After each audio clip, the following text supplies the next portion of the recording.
എന്താണ് അലർജി? ഇതെങ്ങനെയാണ് ഉണ്ടാവുന്നത് എന്ന് നമുക്ക് നോക്കാം. അലർജി രണ്ട് തരമാണുള്ളത്: സീസണൽ അലർജി, പെറിനിയൽ അലർജി. ഇതിന്റെ ഡയഗ്നോസ്റ്റിക് ടെസ്റ്റുകൾ എന്തൊക്കെയാണെന്ന് നമുക്ക് നോക്കാം. Intradermal allergic test, skin prick test, specific IgE test എന്നിവയെല്ലാമാണ് ഇതിന്റെ ഡയഗ്നോസ്റ്റിക് ടെസ്റ്റുകൾ. നമുക്ക് വീട്ടിൽ തന്നെ സിമ്പിളായി ട്രയൽ ആൻഡ് എറർ മെത്തേഡിലൂടെ ഇങ്ങനെ ചെയ്തു കഴിഞ്ഞാൽ നമുക്ക് എന്തിനോടാണ് അലർജിക് ആയിട്ടുള്ളത് എന്ന് കണ്ടുപിടിക്കാൻ കഴിയും.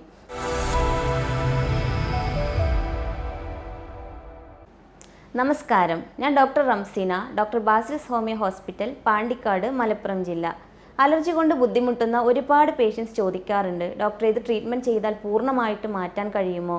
ഇതൊന്ന് മാറിക്കഴിഞ്ഞാൽ വീണ്ടും വരാതിരിക്കാൻ എന്തൊക്കെ കാര്യങ്ങളാണ് ശ്രദ്ധിക്കേണ്ടത്? വീട്ടിൽ നിന്ന് ചെയ്യാവുന്ന ടിപ്സുകൾ എന്തെങ്കിലും ഉണ്ടോ? എനിക്കുള്ളത് അലർജി തന്നെയാണോ അതോ വേറെ എന്തെങ്കിലും അസുഖത്തിൻ്റെ ലക്ഷണമാണോ എന്ന് എങ്ങനെ മനസ്സിലാക്കാം? ഇങ്ങനെ ഒരുപാട് ചോദ്യങ്ങൾ പേഷ്യൻസ് ചോദിക്കാറുണ്ട്. എന്താണ് അലർജി? ഇതെങ്ങനെയാണ് ഉണ്ടാവുന്നത് എന്ന് നമുക്ക് നോക്കാം. അലർജി എന്നത് നമ്മുടെ ശരീരം ബാഹ്യമായ പ്രേരക ഘടകങ്ങളോട് അസാധാരണമായി പ്രതികരിക്കുമ്പോൾ ഉണ്ടാകുന്നതാണ്. നമുക്ക് ചുറ്റുമുള്ള പൊടി, പൂമ്പൊടി, പാറ്റ, അടുപ്പിൽ നിന്നും വരുന്ന പുക എന്നിവയെല്ലാമാണ് ഇവിടെ ആൻറ്റിജനായിട്ട് വരുന്നത്. ഈ ആൻറ്റിജൻ നമ്മുടെ ശരീരത്തിൽ ആൻറ്റിജൻ ആൻറ്റിബോഡി റിയാക്ഷൻ ഉണ്ടാക്കുമ്പോഴാണ് ഈ അലർജി ഉണ്ടാവുന്നത്. നമ്മുടെ ശ്വസനത്തിലൂടെ ഇത് അകത്തോട്ട് പോവുകയും നമ്മുടെ ശ്വാസനാളിയിൽ ഇത് ആൻറ്റിജൻ ആൻറ്റിബോഡി റിയാക്ഷൻ ഉണ്ടാക്കുകയും അതിൻ്റെ ഫലമായിട്ട് വിട്ടുമാറാത്ത തുമ്മൽ, ചുമ, ആസ്മ എന്നിങ്ങനെയെല്ലാം നമുക്കുണ്ടാക്കുന്നു. അലർജി രണ്ട് തരമാണുള്ളത്: seasonal allergy, perennial allergy. Seasonal allergy എന്നത് കാലാവസ്ഥാ വ്യതിയാനത്തിനനുസരിച്ച് അതിൻ്റെ ലക്ഷണങ്ങൾ വഷളാവുന്നതാണ്. അതായത് തണുപ്പ്, മഞ്ഞ്, മഴ എന്നിവയ്ക്കൊക്കെ അനുസരിച്ച് അതിൻ്റെ ലക്ഷണങ്ങൾ വഷളായിക്കൊണ്ടിരിക്കും. അല്ലെങ്കിൽ ചില കാലാവസ്ഥയിൽ മാത്രം പൂക്കുന്ന ചില ചെടികളുടെയോ മരങ്ങളുടെയോ പൂമ്പൊടി കാരണവും സീസണൽ അലർജി ഉണ്ടാവാറുണ്ട്. അതല്ലെങ്കിൽ പെറിനിയൽ അലർജി എന്നത് എല്ലാ കാലാവസ്ഥയിലും ഉണ്ടാകുന്ന ഒന്നാണ്. അതായത് നമുക്ക് ചുറ്റുമുള്ള പൊടി, പൂമ്പൊടി, അടുപ്പിൽ നിന്ന് വരുന്ന പുക, വണ്ടിയിൽ നിന്നും പുറത്തു വരുന്ന പുക, അങ്ങനെയൊക്കെയാണ് ഈ പെറിനിയൽ അലർജിക്ക് കാരണമാവുന്നത്. ഇതിൻ്റെ ഡയഗ്നോസ്റ്റിക് ടെസ്റ്റുകൾ എന്തൊക്കെയാണെന്ന് നമുക്ക് നോക്കാം. Intradermal allergic test, skin prick test, specific IgE test എന്നിവയെല്ലാമാണ് ഇതിൻ്റെ ഡയഗ്നോസ്റ്റിക് ടെസ്റ്റുകൾ. നമുക്ക് വീട്ടിൽ തന്നെ സിമ്പിളായി ട്രയൽ ആൻഡ് എറർ മെത്തേഡിലൂടെ ഇങ്ങനെ ചെയ്തു കഴിഞ്ഞാൽ നമുക്ക് എന്തിനോടാണ് അലർജിക് ആയിട്ടുള്ളത് എന്ന് കണ്ടുപിടിക്കാൻ കഴിയും. അതായത് ഒരു പേപ്പറോ ബുക്കോ എടുത്തിട്ട് അലർജി ഉണ്ടാവുന്ന ദിവസങ്ങളിൽ നമ്മൾ എവിടെയൊക്കെ പോയി, എന്തെല്ലാം ജോലികൾ ചെയ്തു, എന്തിനോടൊക്കെ സമ്പർക്കം പുലർത്തി, അതുപോലെ എന്തെല്ലാം ഭക്ഷണം കഴിച്ചു, ഇങ്ങനെയുള്ള കാര്യങ്ങൾ കുറച്ച് ദിവസം നോട്ട് ചെയ്ത് വെക്കുക. ഇങ്ങനെ ചെയ്തു കഴിഞ്ഞാൽ നമുക്ക് എന്തിനോടാണ് അലർജിക് എന്ന് നമുക്ക് കണ്ടുപിടിക്കാൻ കഴിഞ്ഞാൽ ഒരു മരുന്നുമില്ലാതെ നമുക്ക് ഈ അലർജി മാറ്റിയെടുക്കാൻ കഴിയും. തുമ്മൽ ഇടയ്ക്കിടയ്ക്ക് വരാൻ കാരണം എന്താണ്? അതുപോലെ ചുമയും ഇടയ്ക്കിടയ്ക്ക് നിർത്താതെ വരാൻ കാരണം എന്താണ്? ഇങ്ങനെ പല പേഷ്യൻസ് ചോദിക്കാറുണ്ട്. ഇത് തുമ്മൽ, ചുമ എന്നത് പല അസുഖങ്ങളുടെയും ഒരു ലക്ഷണമാണ്. എന്നാൽ പലപ്പോഴും ഈ തുമ്മൽ, ചുമ എന്നുള്ളത് നമ്മുടെ ബോഡിയുടെ സെൽഫ് പ്രൊട്ടക്ഷന് വേണ്ടിയിട്ടുള്ളതായിരിക്കും. പക്ഷേ അതിൻ്റെ കൂടെ തൊണ്ടവേദന, പനി, നമ്മുടെ ദൈനംദിന ജീവിതത്തെ ബുദ്ധിമുട്ടിക്കുന്ന തരത്തിൽ അത് വരികയാണെങ്കിൽ ഒരു ഡോക്ടറെ കാണേണ്ടത് നിർബന്ധമാണ്. ഇങ്ങനെയുള്ള തുമ്മലിന് കാരണം നമുക്ക് ചുറ്റുമുള്ള പൊടിയാവാം, അതുപോലെ വണ്ടിയിൽ നിന്ന് വരുന്ന പുകയാവാം, അടുപ്പിൽ നിന്ന് വരുന്ന പുകയാവാം, പൂമ്പൊടിയാവാം. ഇതെല്ലാം കാരണമാണ് അലർജി ആയിട്ടുള്ള തുമ്മൽ ഉണ്ടാവുന്നത്. ചില സമയത്ത് ചുമച്ച് ശ്വാസം കിട്ടാതെ പോകുന്ന അവസ്ഥ ഉണ്ടാവാറുണ്ട്. ഇതെങ്ങനെ നമുക്ക് കൺട്രോൾ ചെയ്യാമെന്ന് നോക്കാം. വെയിറ്റ് കൂടുതലുള്ള ഒരാളാണെങ്കിൽ ആ വെയിറ്റ് കുറയ്ക്കുക തന്നെയാണ് ആദ്യമായിട്ട് അതിന് ചെയ്യേണ്ടത്. പക്ഷേ നമുക്ക് പെട്ടെന്ന് ചെയ്യാവുന്ന ഒരു കാര്യം എന്താണെന്ന് വെച്ചാൽ നമ്മുടെ വയറിലെ പേശികൾ ഉപയോഗിച്ച് ആഴത്തിൽ ശ്വസിക്കുക എന്നുള്ളതാണ്. അതെങ്ങനെയാണെന്ന് നോക്കാം. ഒരു നിരപ്പായ സ്ഥലത്ത് കിടന്ന് നമ്മുടെ രണ്ട് കൈകളും വയറിന് മുകളിൽ വെച്ച് നമ്മുടെ മൂക്കിലൂടെ ആഴത്തിൽ ശ്വാസമെടുക്കുക. അത് കുറച്ചു നേരം അവിടെ പിടിച്ചു വെക്കുക. അതിനുശേഷം ശ്വാസം പുറത്തേക്ക് വിടുക. ഇങ്ങനെ നമ്മൾ ചെയ്തു കഴിഞ്ഞാൽ ഈ ശ്വാസം കിട്ടാതെ പോകുന്ന ബുദ്ധിമുട്ട് നമുക്ക് കുറച്ചു കൊണ്ടുവരാം. തുടർച്ചയായ തുമ്മലുണ്ടാകുമ്പോൾ നമുക്കിതിനെ എങ്ങനെ കുറച്ചു കൊണ്ടുവരാൻ കഴിയുമെന്ന് നോക്കാം. നമ്മുടെ നാവ് കൊണ്ട് വായുടെ മുകൾ ഭാഗത്ത് ഇക്കിളി ഉണ്ടാക്കുന്നത് പോലെ തടവുക. ഇതൊരു 5-10 സെക്കൻഡ് തുടരുക. ഇങ്ങനെ ചെയ്തു കഴിഞ്ഞാൽ നമുക്ക് ഈ തുടർച്ചയായിട്ടുള്ള തുമ്മലിനെ കുറച്ചു കൊണ്ടുവരാൻ സാധിക്കും. മറ്റൊരു രീതി എങ്ങനെയാണെന്ന് വെച്ചാൽ നമുക്കിങ്ങനെ തുടർച്ചയായി തുമ്മലുണ്ടാകാൻ പോകുന്ന ഒരു സമയത്ത് അത് കടന്നു പോകുന്നത് വരെ നമ്മുടെ നാവ് കൊണ്ട് മുൻപല്ലുകളിൽ ശക്തമായിട്ട് അമർത്തുക. ഇങ്ങനെ ചെയ്തു കഴിഞ്ഞാൽ ഈ ഒരു വരാൻ പോകുന്ന ഈ തുടർച്ചയായിട്ടുള്ള തുമ്മലിനെ നമുക്ക് കുറയ്ക്കാൻ സാധിക്കും. അതുപോലെ സിമ്പിളായിട്ട് ചെയ്യാവുന്ന ഒരു കാര്യമാണ് മൂക്കിൽ ഇടയ്ക്കിടയ്ക്ക് പ്രസ് ചെയ്ത് നമ്മുടെ തല ഇങ്ങനെ മുകളിലോട്ട് പൊക്കി വീണ്ടും മൂക്ക് ഇങ്ങനെ പ്രസ് ചെയ്ത് വീണ്ടും തല മുകളിലോട്ട് പൊക്കി ഇങ്ങനെ ചെയ്തു കഴിഞ്ഞാൽ നമുക്ക് മൂക്കടപ്പുണ്ടെങ്കിൽ ആ ബ്ലോക്ക് മാറാനും അതുപോലെ ഇങ്ങനെ വരുന്ന തുമ്മാനുള്ള ടെൻഡൻസി അത് കുറയ്ക്കാനും ഇത് സാധിക്കും.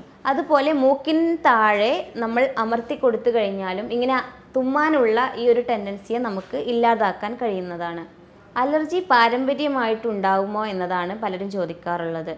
അലർജി നമ്മുടെ മാതാപിതാക്കൾക്കുണ്ടെങ്കിൽ അത് കുട്ടികൾക്ക് വരാനുള്ള സാധ്യത വളരെ കൂടുതലാണ്. അതിനി അച്ഛനും മാത്രമാണെങ്കിലും വരാം, അമ്മയ്ക്ക് മാത്രമാണെങ്കിലും വരാനുള്ള സാധ്യതയുണ്ട്. അലർജി സ്ട്രെസ് കാരണം ഉണ്ടാവുമോ? അതെ, സ്ട്രെസ് അല്ലെങ്കിൽ അമിതമായ സമ്മർദ്ദം കാരണം അലർജിയുടെ ലക്ഷണങ്ങൾ വഷളാവുകയും അലർജിക്ക് അതൊരു ട്രിഗറിങ് ഘടകമാവാനും സാധ്യതയേറെയാണ്. അലർജി വരാതിരിക്കാൻ അല്ലെങ്കിൽ അലർജി മാറിക്കഴിഞ്ഞ് വീണ്ടും വരാതിരിക്കാൻ അല്ലെങ്കിൽ അതിൻ്റെ ലക്ഷണങ്ങൾ വഷളാവാതിരിക്കാൻ എന്തൊക്കെ കാര്യങ്ങളാണ് നമ്മൾ ശ്രദ്ധിക്കേണ്ടത്? ധാരാളം ശുദ്ധവായു ശ്വസിക്കുന്ന സാഹചര്യം നമ്മൾ ഉണ്ടാക്കുക. അതുപോലെ വീടിനകത്തെ ജനലും വാതിലുകളുമെല്ലാം തുറന്നു വെച്ച് വായു സഞ്ചാരം ഉറപ്പുവരുത്തുക. അന്തരീക്ഷ മലിനീകരണമോ അല്ലെങ്കിൽ പൊടിപടലങ്ങളുമായി ഇടപഴകുന്ന ജോലിസ്ഥലങ്ങളിൽ ജോലി ചെയ്യുന്നവരോ ആണെങ്കിൽ മാസ്ക് നിർബന്ധമായും ധരിക്കുക. ധാരാളം ശുദ്ധവായു കിട്ടുന്ന സാഹചര്യം നിങ്ങൾ ഉണ്ടാക്കുക. അതുപോലെ വീടിനകത്ത് അല്ലെങ്കിൽ റൂമിനകത്തുള്ള പൊടി നന്നായിട്ട് വൃത്തിയായിട്ട് തന്നെ സൂക്ഷിക്കുക. അതുപോലെ റൂമിനരികിൽ ബുക്കുകളോ ഡ്രസ്സുകളോ ഒക്കെ കൂട്ടിയിടുന്ന ശീലം ഒഴിവാക്കുക. ചിലർക്ക് കുളിച്ചു കഴിഞ്ഞാലായിരിക്കും അലർജി ഉണ്ടാവുന്നത്.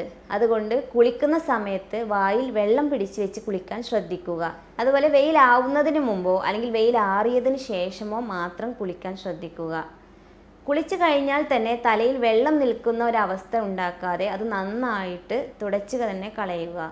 അതുപോലെ വെള്ളം നനഞ്ഞാൽ അല്ലെങ്കിൽ വെള്ളം ഒന്ന് തട്ടിയാലൊക്കെ അലർജി വരുന്ന കുട്ടികളുണ്ട്. അവർ വെള്ളത്തിൽ കളിക്കുന്നതും അതുപോലെ മഴ നനയുന്നതുമെല്ലാം നമ്മൾ ശ്രദ്ധിക്കുക. അതുപോലെ ഒഴിവാക്കേണ്ടതും നമ്മൾ ചെയ്യേണ്ടതുമായ കാര്യങ്ങൾ എന്തൊക്കെയാണെന്ന് നോക്കാം.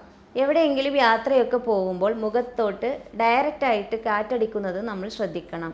അതുപോലെ യാത്ര ചെയ്യുമ്പോഴൊക്കെ സൈഡ് സീറ്റിലൊക്കെ ഇരിക്കുന്നവരാണെങ്കിൽ ചിലർക്ക് കാറ്റടിച്ചാൽ അലർജി വരും, ചിലർക്ക് തണുപ്പടിച്ചാൽ അലർജി വരും. ഇങ്ങനെയുള്ളവരൊക്കെ അവരുടെ തലയും മൂക്കുമൊക്കെ ഒരു ഷോൾ വെച്ചിട്ട് അല്ലെങ്കിൽ മാസ്ക് ധരിക്കാനൊക്കെ ശ്രദ്ധിക്കുക. പുകവലി ശീലമുണ്ടെങ്കിൽ അത് ഒഴിവാക്കുക. അതുപോലെ പുകവലിക്കുന്നവരുടെ കൂടെ നിൽക്കുന്നത് അല്ലെങ്കിൽ അവർക്കൊരു കമ്പനി കൊടുക്കുന്നതൊക്കെ നമ്മൾ ഒഴിവാക്കുക.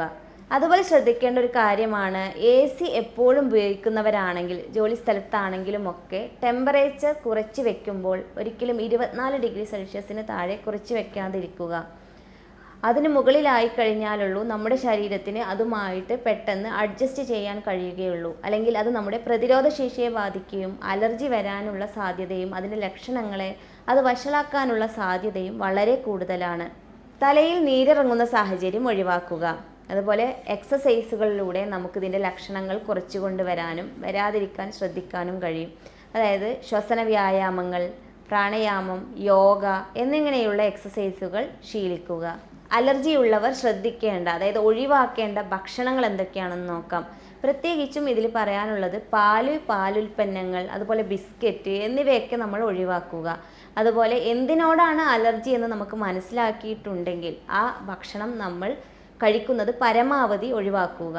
ഇനി എങ്ങനെയുള്ള ഭക്ഷണങ്ങളാണ് നമ്മൾ ഉൾപ്പെടുത്തേണ്ടത്? അലർജി ഉള്ളവർ വൈറ്റമിൻ C അടങ്ങിയ ഭക്ഷണം ധാരാളമായി കഴിക്കുക. ഓറഞ്ച്, മുസമ്പി എന്നിവയെല്ലാം ഉൾപ്പെടുത്തുക. എന്നാൽ ഇത് ചിലർക്ക് പ്രോബ്ലംസ് ഉണ്ടാക്കാറുണ്ട്. അങ്ങനെയുള്ളവർ നെല്ലിക്ക ദിവസവും ഉൾപ്പെടുത്തുക. അതുപോലെ മഞ്ഞൾപ്പൊടി, തക്കാളി, ഇഞ്ചി ഇതെല്ലാം ഭക്ഷണത്തിൽ നന്നായി ഉൾപ്പെടുത്തുക. ഒമേഗ 3 ഫാറ്റി ആസിഡ് അടങ്ങിയിട്ടുള്ള ചെറു മത്സ്യങ്ങളായ മത്തി, അയല, ചൂര എന്നിവയെല്ലാം നമ്മൾ ഭക്ഷണത്തിൽ ഉൾപ്പെടുത്തുന്നത് വളരെ നല്ലതാണ്. നമുക്ക് വീട്ടിൽ നിന്ന് സിമ്പിളായിട്ട് ചെയ്യാവുന്ന കുറച്ച് ടിപ്സുകളാണ് പറയുന്നത്. കുറച്ച് മഞ്ഞൾപ്പൊടിയും കുറച്ച് കുരുമുളക് പൊടിയും ഇഞ്ചി ചതച്ചതും എല്ലാം ചേർത്ത് തിളപ്പിച്ച് കുടിക്കുന്നത് നല്ലതാണ്. അതുപോലെ നമ്മൾ വീട്ടിൽ മുറ്റത്തൊക്കെ കുഴിച്ചിട്ട തുളസി ഇല, കഞ്ഞിക്കൂർക്ക ഇല ഇതെല്ലാം നമുക്ക് അതിൻ്റെ പിഴിഞ്ഞ് നീര് കുടിക്കുന്നത് നല്ലതാണ്. അതുപോലെ ആവി പിടിക്കാനും തുളസി ഇല ഉപയോഗിക്കാം. മഞ്ഞൾ, ചുക്ക്, കുറച്ച് കുരുമുളക് പൊടി, അതിൻ്റെ കൂടെ കുറച്ച് കരിഞ്ജീരകവും ഒക്കെ തേനിൽ ചാലിച്ച് നമ്മൾ കഴിക്കുകയാണെങ്കിൽ നമുക്ക് ഈ തുടർച്ചയായി വരുന്ന തുമ്മൽ, അതുപോലെ തുടർച്ചയായി വരുന്ന ചുമ ഇതൊക്കെ നമുക്ക് മാറ്റിയെടുക്കാൻ കഴിയും. വിട്ടുമാറാത്ത തുമ്മൽ, ചുമ, മൂക്കടപ്പ്, മൂക്കിൽ നിന്നും കുമ്പിടാൻ പോലും കഴിയാതെ നിർത്താതെ വെള്ളം പോലെ വരുന്നത്, കണ്ണിന് ചുവപ്പ് നിറം, കണ്ണിൽ നിന്നും വെള്ളം വരിക, തൊണ്ട ചൊറിച്ചിൽ, മൂക്ക് ചൊറിച്ചിൽ, അതുപോലെ ദേഹത്ത് വരുന്ന ചൊറിച്ചിൽ, അതുപോലെ ശ്വാസമെടുക്കാനുള്ള ബുദ്ധിമുട്ട്, ഇതിനെല്ലാം നമുക്ക് ഫലപ്രദമായി ചികിത്സയുണ്ട്. രോഗിയുടെ മാനസികവും ശാരീരികവുമായ എല്ലാ പ്രത്യേകതകളും മനസ്സിലാക്കി രോഗലക്ഷണങ്ങളും രോഗിയുടെ സാഹചര്യങ്ങളും എല്ലാം കണക്കിലെടുത്താണ് ചികിത്സ നൽകുന്നത്. ഇതെല്ലാം മനസ്സിലാക്കിയതിനു ശേഷം യൂറോപ്യൻ നിർമ്മിത സോഫ്റ്റ്വെയറിൻ്റെ സഹായത്തോടെ ജർമ്മനിയിൽ നിന്നും ഇറക്കുമതി ചെയ്യുന്ന പ്രത്യേക പൊട്ടൻസി മരുന്നുകൾ ഉപയോഗിച്ചിട്ടാണ് ചികിത്സ നൽകുന്നത്. ഈ കാര്യങ്ങളെല്ലാം നിങ്ങൾ ശ്രദ്ധിച്ചു കഴിഞ്ഞാൽ അലർജി നമുക്ക് ഒരു പരിധിവരെ കൺട്രോൾ ചെയ്ത് കൊണ്ടുവരാൻ കഴിയുന്നതാണ്. ഇനി മറ്റൊരു ഹെൽത്ത് ടോപ്പിക്കുമായി വീണ്ടും കാണാം. Doctor Ramseena, doctor Basil's homeo hospital, Pandikkad, Malappuram ജില്ല.